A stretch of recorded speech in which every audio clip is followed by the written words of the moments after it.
et je suis activatrice d'écosystème partenarial. J'ai souhaité travailler avec Structure Impact pour, comme je pense pas mal de gens depuis le confinement, donner un sens à ce que je fais. Et pourquoi en tant qu'indépendante? C'est pour gagner en liberté, en autonomie de travail et en gain financier. Parce que du coup en CDI, moi, par mon expérience, mon âge faisant, j'arrivais à un plafond de verre et du coup l'idée c'était de trouver d'autres moyens pour pouvoir optimiser quelque part mes revenus. Alors je faisais pareil, sauf que je le faisais en entreprise, donc activatrice. En fait, je montais des écosystèmes de partenariat et de communauté au niveau international pour des entreprises dans l'univers de la tech et de l'innovation, voilà, au niveau global. Sécurité financière. Alors il n'y a pas eu un déclic en particulier, je pense que ça a été un cheminement. En fait, dans ma vie professionnelle, comme dans ma vie de façon générale, j'ai toujours été à l'opportunité. Donc du coup, on me proposait un projet à faire qui m'intéressait, j'y allais. Après, je voulais partir à l'étranger, je suis partie à l'étranger. Jusqu'au moment où, en fait, ce qui m'a toujours motivée jusqu'à maintenant, c'est de bouger les lignes. Donc faire en sorte de sortir de zone de confort, que ce soit dans ma vie de façon générale et ma vie professionnelle.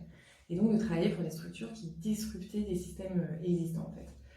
Jusqu'au moment où, en fait, de travailler pour de l'innovation disruptive, qui fait de l'innovation disruptive, n'a plus été suffisant, en fait. Et donc, du coup, c'était pourquoi faire ça?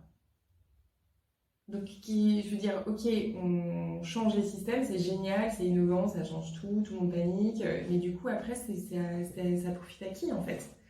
Et donc, le cheminement a été celui-là. À un moment donné, je me suis dit, je travaille pour des boîtes quand même, grosso modo, qui vendent des culottes sur Internet, ou des boîtes qui streament des vidéos, et je trouve ça génial, mais du coup, so what, quoi. Alors du coup, ça va être très marrant cette histoire, enfin pour moi en tout cas. Du coup, je prends rendez-vous pour explorer un peu ce qu'est Social Déclic et ce qu'elle a à offrir dans son programme. Donc, Colline m'appelle, et là, je lui dis, non, mais en vrai, je cherche un CDI.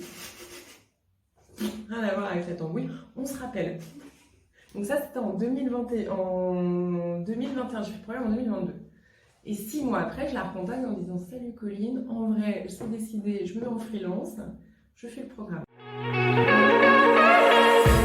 Alors en vrai, il n'y avait pas spécialement d'attente, à part une curiosité. Du coup, je connaissais pas le milieu de l'impact, enfin, quel qu'il soit social, environnemental. J'avais fait pas mal de formations en ligne pour un peu comprendre quel sujet pouvait m'intéresser ou pas. Ça n'a pas été vraiment hyper immédiat comme réponse. Et donc du coup, je me suis dit que ce programme, j'aurais plus de matière pour aboutir à ma réflexion.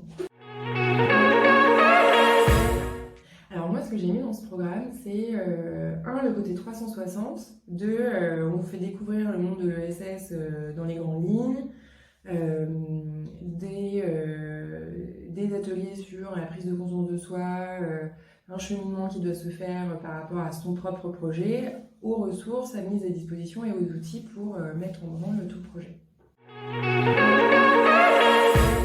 Alors moi, la force de cette formation, ce sont les outils et les ressources.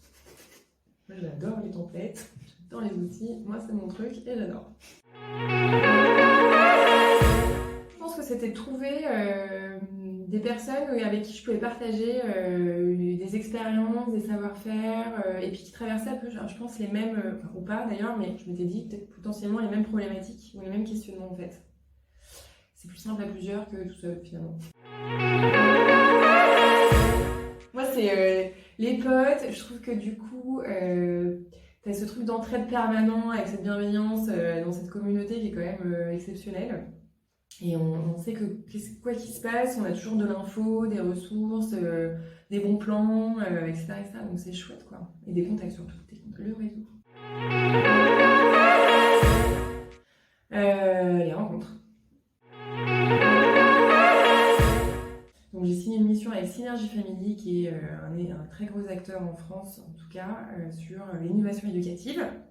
Et je les accompagne à hauteur, grosso modo, 3 jours par semaine, sur le développement d'écosystèmes partenariales, qu'ils soient des partenaires économiques, de développement économique, pour un programme qui s'appelle les héros discrets d'éducation, et également des réseaux d'influence, donc pour faire en sorte de revaloriser des filières de métiers d'accompagnement à la personne auprès des gens qui voudraient faire ce métier, donc travailler sur l'attractivité de ces métiers et sur les institutions publiques pour revaloriser tous ces métiers auprès des acteurs publics. J'ai deux principaux objectifs. Donc un qui serait d'identifier d'autres acteurs de l'impact social. Moi, je voudrais rester dans le social à l'international, sur lequel travailler toujours sur de l'écosystème partenarial, développement d'écosystème partenarial. Et deux, mon objectif serait la rentabilité. Donc grosso modo, je sais que cette année, comme c'est une première année d'expérience, je suis pas, et que c'est un nouveau secteur pour moi, je suis pas sûre que mon temps passé va vraiment être respecté par rapport au temps vendu, et en même temps j'en étais consciente. Et donc du coup, ça va être de m'observer cette année par rapport au temps que je mets, la montée en compétence du secteur, du réseau, pour l'année prochaine travailler sur la rentabilité sur les missions. Donc un temps passé moindre pour plus de résultats. Moi, je trouve que oui, hein. Je me suis lancée il y a 4 mois, j'ai déjà une mission, 2 en discussion, des bénévolats qui m'apportent aussi d'autres contacts. Donc, honnêtement, en 4 mois de temps, je me dis que c'est plutôt pas mal. Alors, je pense qu'il y aura une première année qui va être très compliquée, je pense, au niveau opérationnel. Et donc, ça va être d'être attentive à ma santé, en fait. Ma santé entre délivrer et en même temps ne pas me cramer. Et je pense un deuxième, ça va être vraiment d'arriver à consolider toutes ces missions qui sont très complémentaires et créer des synergies un peu entre tous ces acteurs je suis sûre qu'il y a des synergies à créer. Et donc, du coup, de voir comment créer des ponts entre les uns et les autres. Inscrivez-vous à Social Day. Le mouvement Freelance for Good est en marche. Trop bien.